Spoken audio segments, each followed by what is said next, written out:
about it and hung the fuck up and was mad at me for a couple of days. And I'm like, I'm sitting there. First, there's arrogant mistakes. Arrogant mistakes occur when our confidence outstrips our ability. Outstrips our ability. A phenomenon also known as Dunning-Kruger effect. In short, we often think we are much more skilled than we are. So it gives the example. It says a few years ago, there was a TikTok trend in which people asked their boyfriends, fathers, and male colleagues whether they thought they could land a plane, never having done any pilot training. A large majority of those men said yes. That is an arrogant mistake. The second type of mistake is an impulse mistake. It says we act in the heat of the moment only to calm down later and realize we've really fucked up. Basically, we've really messed up and could have made a better decision. It says we let our desires guide our behavior in a way that is inappropriate, like gossiping about a colleague to someone you know who isn't trustworthy because you just can't contain yourself. And some of y'all have dealt with those versions of yourself. Some of y'all have gotten rid of people in your life that they are impulsive. They make a lot of mistakes and they are impulse mistakes. They aren't arrogant mistakes. They're the ones where, as they say, you can't hold water, or you so ready to tell this because it makes you feel better about yourself, or you feel like you valuable, or it makes other people want to get on the phone with you. So you feel like you're connected with people. And the last one is inattentive mistakes occur when you're just not concentrating or thinking straight, such as turning off your alarms on exam day or sending out an email without proofreading it. Does everybody understand that? The difference in the three. So helpful. This part of the book is definitely a part to highlight. And then some of y'all, when we look at these type of mistakes, you being able to categorize the type of mistake I made, it helps you learn from it. It goes on to say, we can use these three categories, arrogant, impulsive, and inattentive, to define our mistakes and learn how to prevent ourselves from repeating them. For example, arrogant mistakes require us to rethink our abilities and judge them realistically before we act. Impulsive mistakes can be rectified by emotional regulation, while inattentive mistakes can be fixed by prioritizing what is important and having a mental checklist of what needs to be done. The source of our mistakes does seem to contain the solution. This is our first way of categorizing as many mistakes as we can. Does everybody understand that? Can you it's on page 18, Brittany. Impulse? It's on page 18. Impulse is on page 17. Read it. I don't have a book. You need to get the book, Brittany. So it says impulse mistakes. When we act in the heat of the moment only to calm down later and realize we've really messed up and could have made better decisions. We let our desires guide our behavior in a way that is inappropriate, like gossiping about a colleague to someone we know isn't trustworthy because we just can't contain ourselves. Does everybody understand that? But most, well, I'm going to say for me, like, it's just telling you to categorize your mistakes. So either you're looking at one that is an arrogant mistake, one that is an impulsive mistake, one that is inattentive. Yeah, but for me, I could say I didn't realize those were my mistakes until like 2 weeks later or a month later, because, you know, niggas standing on business when it comes to stuff when you think you fucking right. And a lot of people do that shit too. So even putting them in a category, they right initially for you. You the only one by yourself. But if you talk to the wrong person, that right gonna be even righter. The idea is, if you don't have values, like we said, a mission, a purpose, morals, something you're working on, you'll never realize mistakes are even mistakes to put them in any category. Like you said, you will do shit and then stand on it thinking that it is best. It's not until you actually decide where you're going with your life that you realize this shit is not okay to do. Yeah, that is definitely true. I didn't realize I made a lot of mistakes until I got in a book club, and then I end up finding motherfuckers apologizing. Yeah. Hey, I got tired of this. this shit. But it's just like as simple as finances. Like until you start working on something that requires you to have a clean credit profile or a well-rounded credit profile, or for you to have access to some funding or something, you don't even realize that paying stuff late or a lot of the things that you let charge off and things like that were even a big mistake. You don't realize that it's something that is catastrophic to your financial health. It goes on to say, oh, go ahead. That right there, that was pretty sure just like everybody else, that was it's still a huge thing, but it was big as fuck back then, because even thinking about your finances and saying no to people you don't want to say no to, like, hold on, I'm just working on my money, trying to make different moves. It never said nothing about me doing this right here to this other fucking person. And now it's affecting me in an emotional way. So where, damn, like, okay, now I'm going to see, what if I give like half of it? And like, we get in our mind, well, for me, I'm going to speak for me.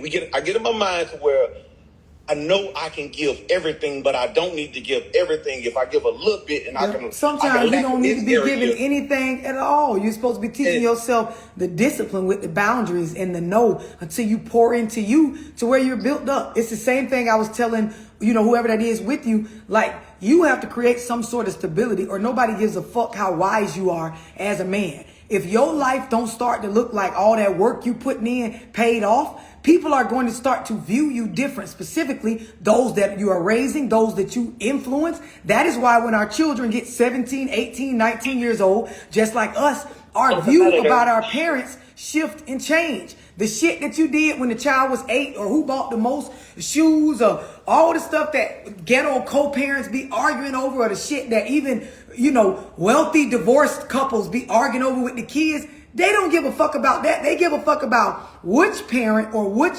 side of the family or which adults are actually helping me start my life. That's some real shit. And in order to help them, you have to have a certain level of stability as an individual. When your kids get grown and they ready for a car, they ready to buy a house, or they ready to get their own place, or they ready to invest into a business idea. Like, you have to be in a space where you can help them. Otherwise, all that shit you did when they was growing up is not gonna mean shit. In the black community especially, most of the time, we look out for our parents or our elders because that's an unwritten rule. That's your mama. If you become successful, you got to take care of your mama. Hey, that's your dad and them your folks now. That's your grandma and them. That's the only reason we look out for these motherfuckers. We don't look out for them because we grow up and we, see or have this sense of respect and this deep understanding for what they did for us. And no, it's just you get looked at crazy if you don't. And so guess what? I got some money. I got some success. I'm finna pay my mama bills. But if you ask me to let my mama guide me, or, a lot of times I'll ask people, tell me some things about your parent that you admire right now. It's some old struggle story. Yeah, because she's strong. This the most they be having to say. She's strong. She been through a lot. It always go back to the been through a lot. When I ask men and women, tell me some things about those that raised you that you admire right now today, it always go back to some sort of fucking struggle story of what they've been through, some pain, some deep shit that they experienced based on their poor ass choices or generational curses, or like I be telling y'all, a hole they dug they self in and you watched them during your childhood climb out of it, and so for that you deem them strong. That's stupid. But I get it. You got to find something to say. Yeah, they make it seem like that's part of our familyhood. Like like generation after generation has done this. I took care of my mama. You gonna take care of your mama, and that's what you supposed. But I'm asking, what do you admire about your mother or your father or those that raised? That's my question.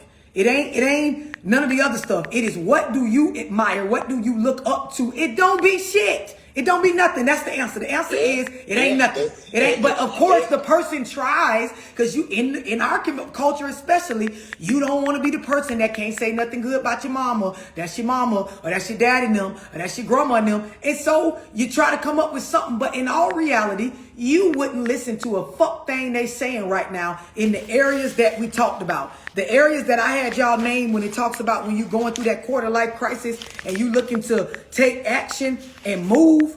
Anybody wrote down those areas and can spew them off? Working, career, routine, environment, relationships. What are the ones that I said before that? These are areas that if somebody said, go to your mama right now and would you take her advice on this area? Go to your mama right now financially and do everything that she say right now to change your You ain't finna do that shit. And love, I vividly remember like having arguments with my mama because she would like try to lecture me and give me like things to do or teach me about life. And I just used to argue with her, telling her like, well, why you not doing it? Like, why your life look this way? You got all this information, but it's not working for you. So it make you like, I'm not finna listen to your ass. Yep. And that's when we get cussed out. Yep. Yep. Even I'm gonna tell y'all something. Even down to you know, I've often had people when I ask them that question about what do you admire or what do you look up to or what do you feel proud about with your parents, the ones that didn't directly go into or instantly go into the whole, they struggled and overcame, they go into the religious space. And a lot of people don't realize, like, from even just keeping it simple, you know, a well-known religion of just being a Christian or, you know, believing in God and Jesus is the Son, right? And so when you talk to people that are surface level, and I just have this spiritual belief because of what I was told growing up, you know, they don't even realize how much is not being set by example, right? How much hypocrisy, how much picking and choosing what to criticize or chastise you about. And then there is the lack of implementing the word themselves into their life outside of the stuff that is easy for them. So, for example, when you get on platforms like mine and some other people are on the same stuff, let me say it blunt. When you wake up, you realize don't nobody want to listen to no fat pastor. Don't nobody want to listen to so from me just going off subject for a second. There are those that will speak very blunt and say from a Christian or biblical standpoint, sin entered the world by way of somebody eating something they have no business. The story of Adam and Eve, right? And so the idea is when you understand this and you start to look at the way a lot of churches are structured in our community, right? Not only are a lot of the religious leaders unhealthy and wide-bodied and operating in gluttony, but a lot of times, if you look at the statistics on consistently going to these churches, you end up looking like that as you age. So the congregation is big backs and unhealthy, and it's all about highlighting all these other areas. But a lot of y'all know from being in the book club, when we talk about improving on relationships, when we talk about improving on finances, when we talk about being well psychologically and mentally to build a more mature and aware spiritual relationship. I don't care if you Muslim, Christian, Buddhist, whatever. It starts with health, the health of your physical state. What you put in your body being your temple, right? And so we skip over a lot of this foundational stuff. And then, like I said, going back, when I asked the question, a lot of people say, well, you know, I look up to my mom from her faith in God. But then when you look at her life, a lot of the things that the Bible teaches that helps you, empower you to be a better Christian, to be a better person, to treat yourself better, thus treat others better, to have the energy, the resources, the time, the effort to extend right into your community. She don't have that half of the time because you're in such a horrible space with your physical state. And then a lot of stuff in order to cope with this has to do with feeding the flesh.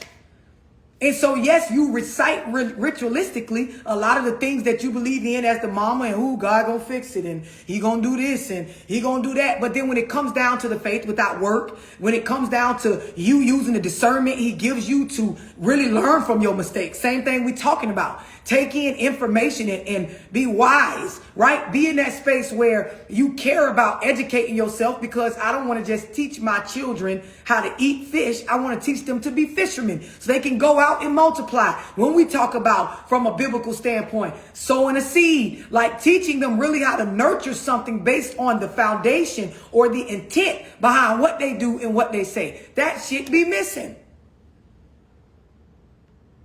And this is why it's so important when we talk about things like mistakes. One of the things that gets us into our trigger moments where we go into trauma, being able to categorize them and see them for what they are, learn the lessons from them is so important for you to be a better person, better spiritually, better mentally, better emotionally. And the discipline that goes along with being healthy physically will help you in all areas of your life. Some of y'all that work out and you stay in physical shape and you watch what you put in your body, that discipline set the groundwork for you to consistently read your Bible or the Quran, for you to consistently show up and be a person of your word, for you to be in a space where you start to keep your environment decluttered and organized, for you to want healthy, organized relationships with people out in life. It starts with the condition of your physical well-being. Does everybody understand? And yes, Raniel, it is a domino effect. Can I say something with that? And I'm just making sure. I never really fucking realized, let alone was taught or actually saw the fact that what you just said about what you actually put in your body, like actually is an overall thing. I never fucking realized that until now that I'm doing it for the past 2 weeks. And I'm just like, well, goddamn. And I'm reading this book and I'm just like, well, shit. Like, it's more than just, reading and actually doing this, but that really does make like the biggest fucking impact. That's all. Just like now that I'm doing what I'm trying to do and get my shit together. Like I never really realized that my diet played such a huge part in every fucking thing. And and Brittany, listen, baby. When I mentioned the people worth building a relationship with, one of the first ones I said was what? Donna, put the list up. Somebody help her out. Oh, the arrogant. A doctor, right? It is, watch this. It is hard to maintain a healthy relationship with somebody that is a physician. When I said building a healthy relationship with somebody that is a dedicated personal trainer or a health coach, it's hard to build and maintain a relationship with them when you sitting up eating burgers and donuts and shit before bed, when you eat late night, when you don't prioritize drinking water, when you are not getting a balanced diet where you're getting vitamins, minerals, stuff that promotes your body, creating digestive enzymes, your gut health. A lot of these things hinder you from being the best person that you could be in other areas of your life. You will not feel comfortable talking to a medical professional or connecting with a dietitian or somebody that's a personal trainer when you know you ain't doing none of the shit that match, like valuing the information that they built a career or a lifestyle around. And so a lot of people find themselves unattracted to socializing with people in these areas because they know subconsciously there's shame and guilt with me not performing at my best. It's the same financially. Nobody don't want to go to no investment seminars or sit through Zooms and shit about money when you know every time you get paid, you go spend that shit, or you ordering DoorDash and Uber Eats all week long. And when you get paid, you make these big purchases that have to do with materialism, or you emotionally spend, or you keep taking these trips, going out of town, celebrating success that you don't got, or you're trying to buy people, spending money on men and women, hoes and bitches, niggas to stay into your life, or even trying to buy your kids. It's a lot of parents, especially in our culture, they ain't raising their child, they trying to purchase them. They getting them every new phone, every new tablet, any new shoes, showing up, hairdos, all of these things. Later on, they're going to find out what I've been explaining. None of that shit means nothing when your child is a full-blown adult and you can no longer buy and do everything for them. You have to have resources and the ability to teach them, put certain lessons in them so they feel confident and empowered. Even when you 17, 18 and you still spoiled, so to speak, right? If you don't have no real get up and go about yourself, your peers are going to let you know as you go out into the world that what? Man, your parents gonna do everything for you. Like, bro, you don't even make no decisions for yourself. And and it's going to conflict when you start to build relationships with people that, are trying to really integrate and build a family with you. Like, it starts to affect a lot of other areas, even when I go back biblically. This is why a lot of men and women in our community struggle to be able to branch off from the family they were born into and build their own household. Because your mama all up in our business. You can't create healthy boundaries. She ain't have no man. So you fulfill certain emotional voids that now she feels uncomfortable or triggered as she sees you go out and take me on as the woman in your life. You in a space where you got these particular wounds and things like that, and family needs you for certain stuff, and it hinders you from really building a life for yourself. All of these things start to come up. It's just a fucking truth. Oh it goes on page 18. It says we can also arrange mistakes.